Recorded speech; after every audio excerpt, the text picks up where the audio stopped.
Hi everyone, my name is Zhenda Feng from Manchester Metropolitan University. Today I'm delighted to share my research, the social culture and the commercial value of professional esports players in China. Esports has evolved from an entertainment activity into a global sporting and culture industry. In China, esports competitions attract stadium-sized audience, corporate investment, and even government support. Yet behind this booming industry, we still know little about how players themselves generate and embody value, socially, culturally, and commercially. So this presentation introduces my conceptual framework and research design, which aim to explore these overlapping dimensions of player value. And this is my presentation structure.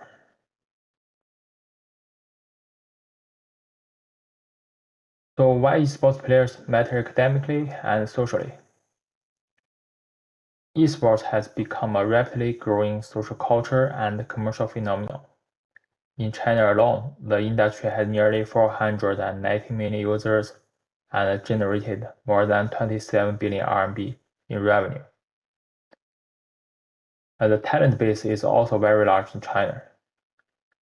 According to the 2024 report on the development of professional esports talent, there are already over 500,000 practitioners, and this number could rise to 2 million in the next 5 years. But if we look at professional players specifically, the number is much smaller.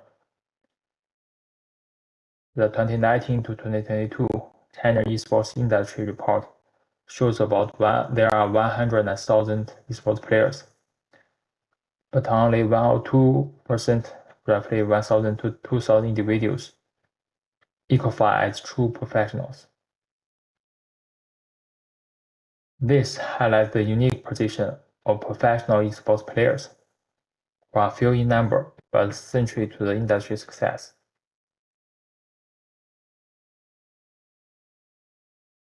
However, despite the esports industry rise, the academic recognition of esports as a sporting and culture field remains limited, especially from sociological and economic perspective.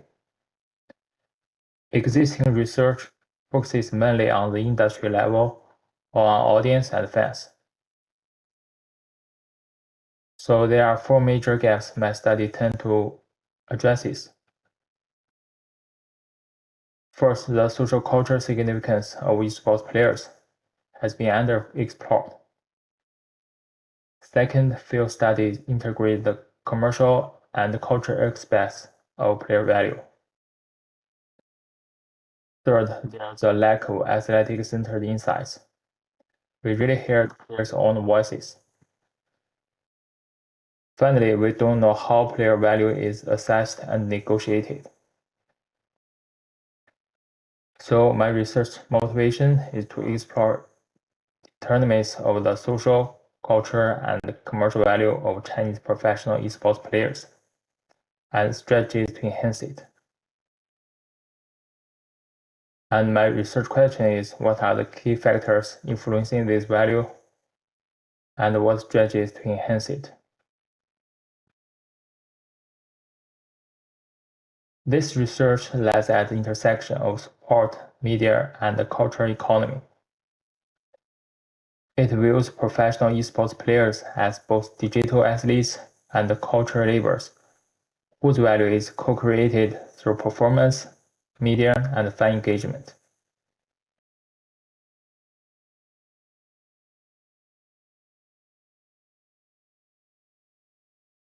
When we talk about what definition of esports, there are 4 key factors. First, it's about competitiveness. Structured skill-based competition between individuals or teams. Second is shaped by digitalization. Everything happens in a virtual environment, enabled by internet systems. Third is driven by media dissemination. Unlike traditional sports in stadiums, esports is mainly consumed via streaming platforms and social media, making it a mix of competition and entertainment. Finally, there's professionalization. Modern esports has structured leagues, commercial teams, sponsorships, and full-time professional players, similar to traditional sports. In 2000, the first WCG was held in Korea. This is the first worldwide esports competition. And in 2011, the Twitch founded, so the live streaming platform began boosting. And 2018, esports included in Asian Games, but just a demonstration sport. But in 2022, esports debuted as a medal event in Asian Games in Hangzhou.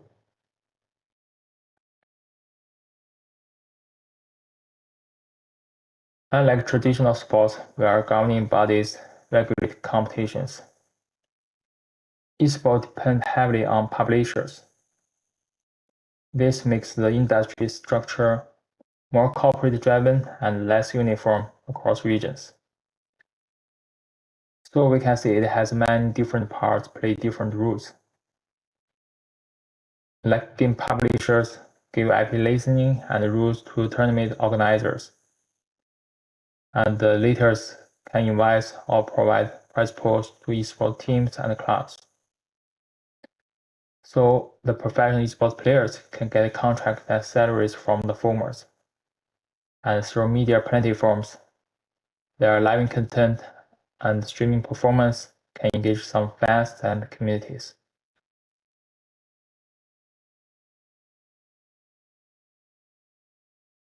Professional esports players can be defined as those who compete in official tournaments, earn their main income from esports, and holding contracts with organizations. Professional esports players share many characters with traditional athletes. They engage in intensive training, often 8 to 12 hours per day, with career peaks between the ages of 17 and 25. So players' careers are typically short.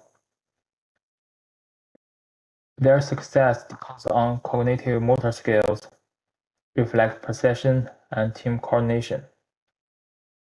However, their professional life is deeply tied to social media and personal branding.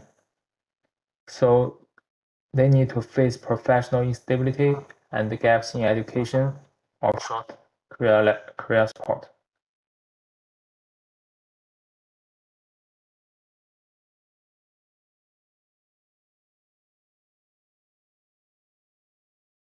Esports in China has experienced a dramatic transformation in public reception. Esports players were once heavily stigmatized and even labeled as electronic heroin users in China. But over time, major events reshaped perception. For example, IG victory at the 2018 LOL World Championship and triggered as national celebrations. It's not just a game result. This shows how esports contributes to national narratives of progress and modernity. And at 2022 Asian Games in Hangzhou, esports debuted as a medal event. And the competition drawing over 350 million community views.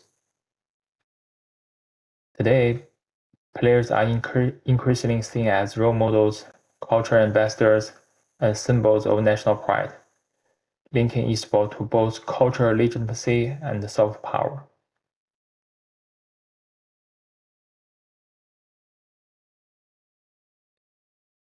Esports players also carry significant commercial value, which can be understood in two dimensions. First, brand value, built through social media, live streaming, and endorsement. Players develop personal brands that attract sponsorships and connect themselves directly with fans. Second, market value, reflecting competitive performance, like their prize money and the club ticket sales, and commercial activities, including live streaming income and sponsorships, and player transfers, like transfer fees. Social media especially amplify their influence. For example, at the 2022 Asian Games in Hangzhou, there are moderating study found that there are 7 esports players who were ranked in the top 10 for online engagement across Chinese athletes, even ahead of many traditional athletes.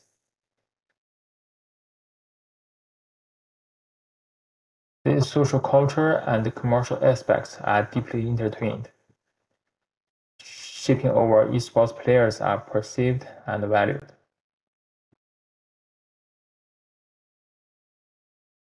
So to address these gaps, I will conduct semi-structured qualitative interviews with current and retired professional players, team managers, and coaches. Simply, I will combine purposive and snowball methods, focusing on the top and mid-tier organizations in China.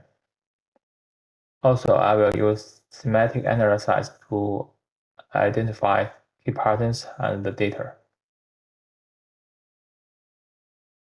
The study is expected to contribute in 2 main ways: theoretical, expanding understanding of esports players as a distinct athlete group, and integrating perspective from sports, media, and business studies. Practical, offering insights for industry and policy, including recognition, career support, and governance improvement. To conclude, this research views professional esports players as complex social, culture, and economic actors. Their value is not fixed, but negotiated through social media, institutional recognition, and personal branding. But studying these processes, we can better understand how player contributes to broaden discussions of work, identity, and cultural legitimacy in contemporary society. So this is my presentation. Thank you for listening.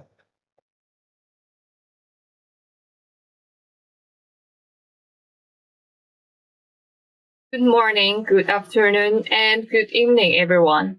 My name is Qingwen, a PhD student from Zhejiang University, who authored with Professor Yupei Zhao and Professor Meng.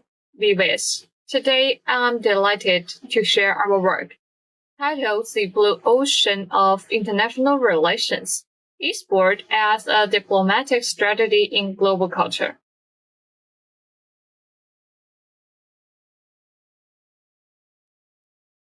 In this talk, I will walk you through why esports is more than entertainment, how we use the Blue Ocean Strategy and ERRC grid to understand its cultural and political functions, and what this means for cultural diplomacy, soft power, and global governance in the digital era. Esports has rapidly moved from gaming rooms to geopolitics. At the 2022 Asian Games, esports debuted with 488 athletes from 31 countries, marking a symbolic recognition of esports as part of the regional sporting and political agenda. East Asia has emerged as a core hub of esports, but at the same time, we see new power centers, especially Saudi Arabia and the wider MENA region, positioning themselves as global esports leaders.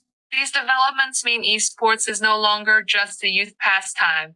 It is now a platform for cross-cultural encounters, a stage for national image building, and a space where commercial, cultural, and political interests intersect. This changing landscape raises our core question: how do glocalized esports practices generate cultural syncretism and serve as a form of cultural diplomacy? Existing research highlights esports as a commercial industry and a cultural phenomenon, but we find 3 key gaps.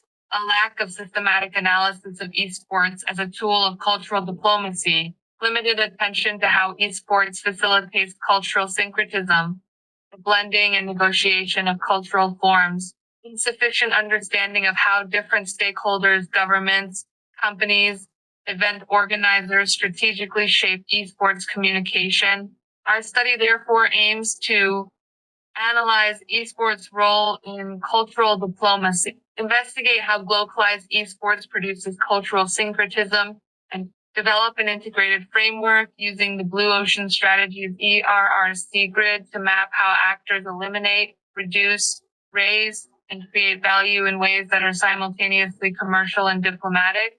To ground our analysis, we bring together three concepts: glocalization, after Robertson, Ritzer, and others, describes how global products are adapted to local contexts, producing hybrid forms rather than simple westernization. Cultural syncretism from Redfield, Baba, and subsequent scholars emphasizes the blending and transformation of cultural elements, resulting in new identities, aesthetics, and practices. Cultural diplomacy, following Cole, Schneider, Clark, refers to the strategic use of culture to build soft power, shape narratives, and manage international relationships. Our argument is that esports is a powerful site where these three processes converge.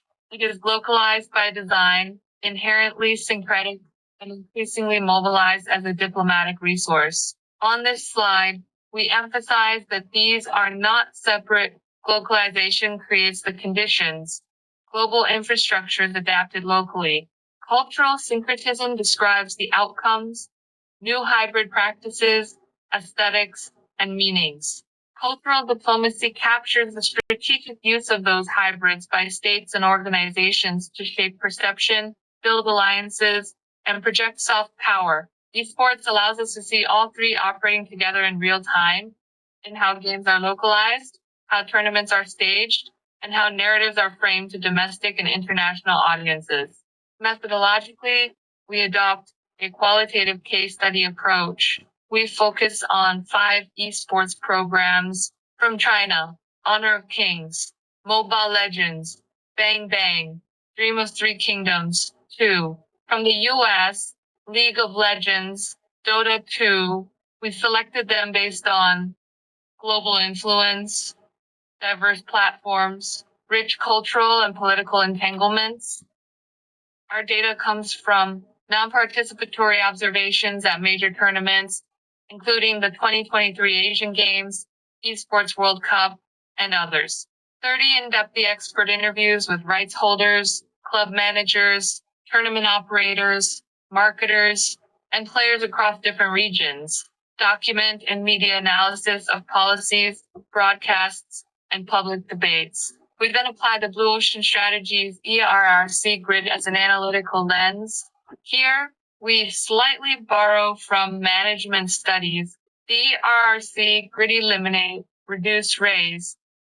Usually helps firms identify new market spaces. We repurpose it to understand how esports stakeholders eliminate culturally sensitive or exclusionary elements, reduce barriers and tensions, raise certain narratives, values, or symbols, create new forms of cultural and diplomatic value. By mapping their decisions through ERRC, we reveal how commercial strategies double as cultural and diplomatic strategies in international esports. First, elimination. Game companies deliberately remove or modify elements that may trigger cultural or political controversy, adjusting female character costumes in Honor of Kings or League of Legends for Chinese broadcasts, avoiding symbols such as crosses, alcohol, or pigs in broadcasts in Islamic contexts, updating outdated UIs or designs while preserving nostalgic options, as in Dream of Three Kingdoms. 2. These eliminations are not simply censorship. They are strategic acts of cultural negotiation to maintain legitimacy, expand markets, and reduce backlash while still keeping the core play experience intact. Second, reduction. Stakeholders work to lower technical, economic, and cognitive barriers. simplifying certain mechanics and banning overpowered heroes in tournaments to ensure fairer, more readable competition, optimizing file sizes and performance, for example, MLBB in Southeast Asia to accommodate low-spec devices in unstable networks, tailoring market strategies, mature Tier 1 markets versus emerging Tier 2 markets such as Kazakhstan or Mongolia, with semi-professional or grassroots leagues. By reducing barriers, esports becomes more accessible, inviting participation from communities that might otherwise be excluded and enabling wider cross-cultural engagement. Third, creation. Here we see esports co-producing new cultural forms, long-term partnerships with local staff, suppliers, and broadcasters, instead of parachuting in external crews. Tournament aesthetics that reflect local tastes, for example, party-style lighting and cosplay in Kazakhstan versus Brida, modest staging in Nepal, integration with local cultural industries, music, entertainment, national symbols, to create what one interviewee calls an alternative normalcy, where esports becomes embedded in everyday cultural life. These choices generate syncretic value. Esports is no longer foreign content. It becomes our content, aligned with local identity, yet connected to global networks. These images illustrate how esports is lived on the ground, from shopping malls in Thailand and Indonesia to local venues in Kazakhstan and Nepal. What we observe is not a standardized global template, but situated, negotiated practices. Each scene reflects different religious norms, leisure cultures, and commercial ecologies, yet all are connected through the same esports ecosystem. That keeps it visual, concrete, and tied back to local practice. Now we turn to cultural diplomacy. One example is the 2023 Asian Games esports broadcasting in China.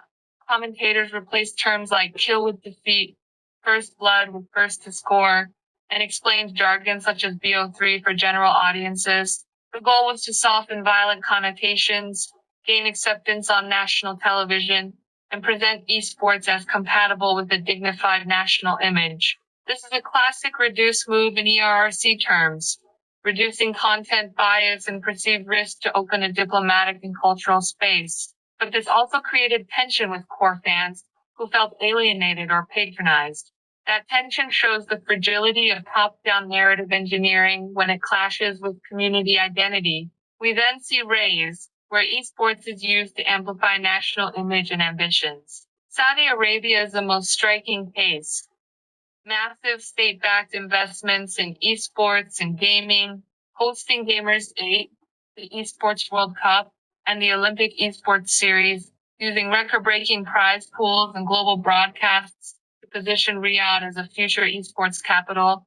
This strategy, what we call knows-like, uses esports to speak directly to a young, digital, globally connected audience. It raises Saudi Arabia's profile as an innovative, future-oriented state, while also inviting debate about sports washing, soft power, and geopolitical influence. Here, esports becomes a diplomatic theater where competing narratives of modernity, morality, and power are staged and negotiated. To conclude, our findings show that esports is not just a game industry, it is a commercial enterprise, a cultural laboratory, and a diplomatic instrument. Through glocalization, esports blends global structures with local meanings. Through cultural syncretism, it produces new hybrid forms. Through cultural diplomacy, it is strategically mobilized by states and organizations to shape images, alliances, and values. We argue that recognizing this triad is crucial for understanding how digital sport media spaces are reshaping international relations in a blue ocean arena less regulated, highly symbolic, and full of new opportunities and risks. We extend glocalization, cultural syncretism, and cultural diplomacy theory into the esports domain, showing their iterative and reciprocal relationship. We innovatively apply the ERRC grid as a communication framework to map how stakeholders adjust symbols, rules, and narratives across cultures. We show how value innovation in esports through elimination, reduction, raising, and creation simultaneously serves commercial goals and soft power strategies. Practically, esports companies can use our framework to design culturally sensitive, differentiated offerings and avoid cultural missteps. Governments and international bodies can more consciously harness esports to engage youth, project soft power, and foster dialogue, while being mindful of ethical concerns, monopolization, and backlash. Finally, a brief note on limitations. Our study focuses primarily on selected regions and major tournaments, captures a rapidly evolving field where policies, platforms, and power relations keep shifting. Future research should conduct longitudinal and comparative studies across more regions, including Latin America and Africa, examine more critically issues such as sports washing, concentration of power, marginalization of certain groups, and community resistance. Despite these limitations, we believe our integrated framework offers a useful lens for understanding esports as a game of many worlds in contemporary international relations. Thank you very much for your attention.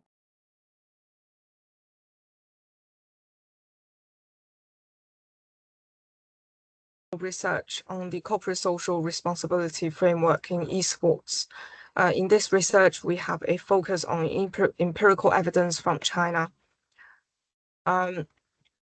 Firstly, let's look at the table of contents. We start with the research background and its significance, then move to literature review and theoretical foundations, research methodology or core findings, implications, future research directions, and finally a conclusion. First, I'm going to introduce our research background and significance.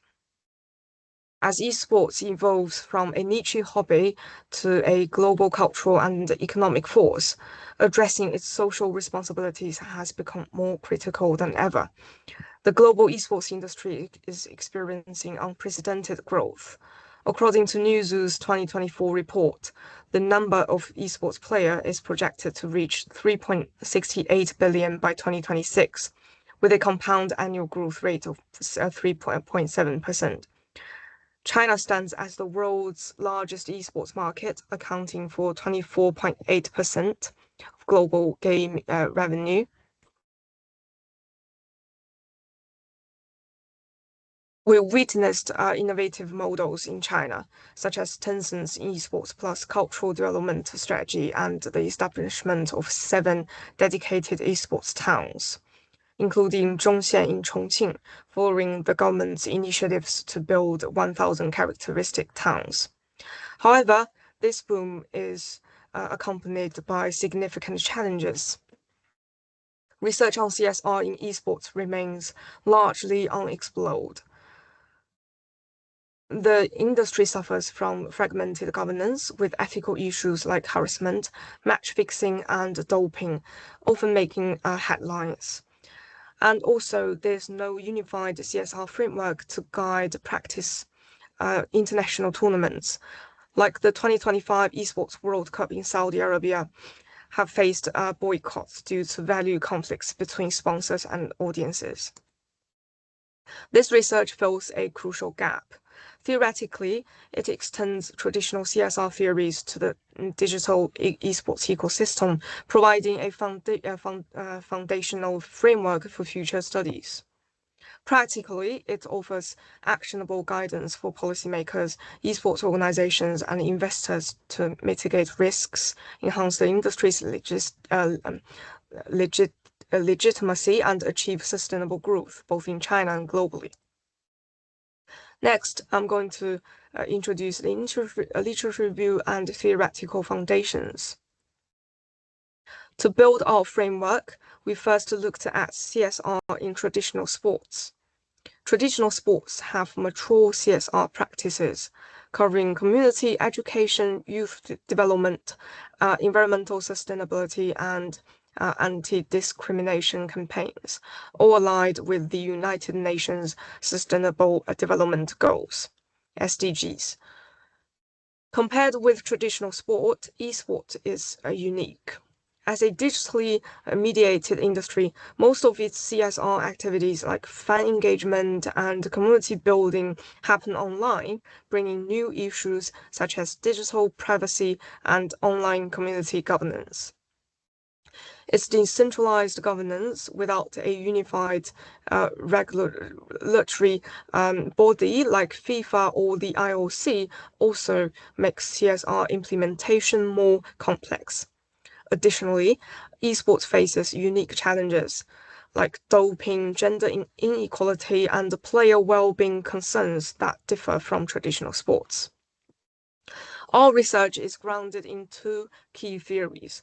First, the Sustainable Development SD framework, defined as development that meets the needs of the present without compromising the ability of future generations to meet their own needs, encompassing economic, social, and environmental dimensions. Second, stakeholder theory, which focuses on addressing the needs of core groups like investors, athletes, youth, and the public. By integrating these theories, we adapted traditional CSR logic to esports digital context. Next, I'm going to introduce the research design.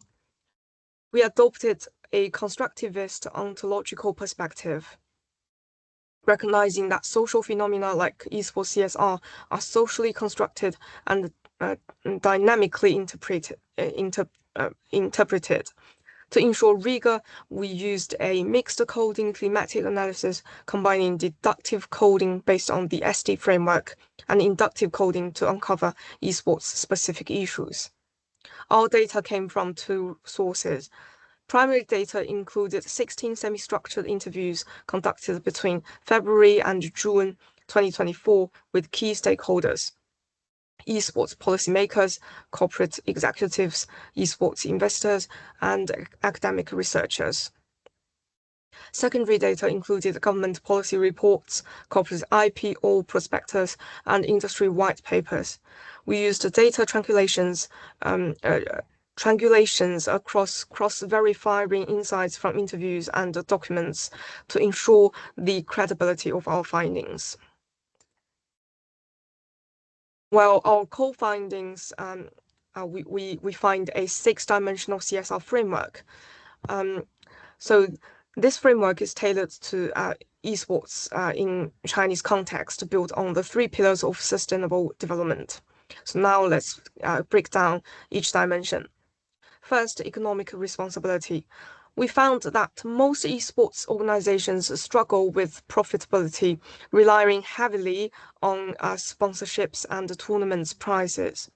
Key issues include industry monopolization by major players like Tencent and NetEase, strict intellectual property control that stifles innovation, and the short life cycle of esports titles, which creates systemic instability for clubs and athletes. Second dimension is youth responsibility. Esports has a profound impact on young people, so this dimension carries dual missions, providing entertainment and career opportunities while safeguarding their physical and mental health. Excessive gaming can lead to vision problems, sedentary lifestyle issues, and psychological distress. Thus, CSR initiatives here include mental health support, career planning guidance, and implementing anti-addiction policies. And the third dimension is athlete responsibility. Esports athletes face unique challenges. For example, short career lifespans. So like many of them retired by their early 20s. Also, weak academic backgrounds due to early specialization and severe physical strain like shoulder, neck, and joint injuries and mental pressure from constant competition. Also, the industry lacks standardized management systems and gender inequality persists, with female athletes having fewer competitive opportunities. The fourth dimension is public responsibility. A major barrier to esports development is public skepticism. especially among parents and older generations who view it as unproductive. This dimension focuses on changing this stereotype by spreading positive values through live streaming, educating the public about legitimate esports careers, and showcasing the industry's social contributions. Next, we name the fifth dimension community responsibility. This is because this dimension has two facets, both offline and online responsibility. Offline means esports events drive regional economic development, like Hangzhou's infrastructure upgrades during the Asian Games, and require optimizing post-event venue utilization to avoid waste. Online, it involves building inclusive digital communities, combating cyberbullying, and organizing charity live streams to give back to the community. Last one is environmental responsibility. So similarly to community responsibility, we also name this dimension as environmental responsibility.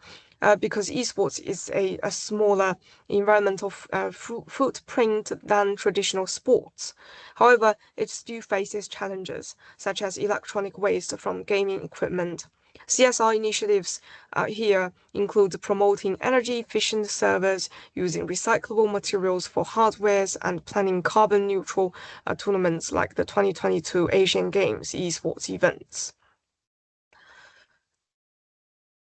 Now let's move on to the implications. Based on our framework, we've developed actionable recommendations for each dimension. For economic responsibility, esports organizations should diversify revenue streams beyond sponsors and prizes. Policymakers need to establish fair competition regulations to reduce monopolization. For youth responsibility, promote collaboration between government, enterprises, and schools to integrate esports education with quality education, building a joint anti-addiction mechanism. For athletes' responsibility, implement standardized contracts, improve health protection and career transition support for athletes, and create more opportunities for female players to promote gender equality. For public responsibility, strengthen public relations efforts, sharing real stories of successful esports careers and industry's positive social impacts. For community responsibility, deepen the integration of esports plus local development and enhance online community governance to foster positive interactions. Lastly, for environmental responsibility, industry players should adopt green standards such as using recyclable packaging and optimizing data center energy consumption. Like any study, our has limitations as well. First, financial data access was limited by the small and private esports organizations. They do not disclose financial reports, restricting our analysis of economic responsibility.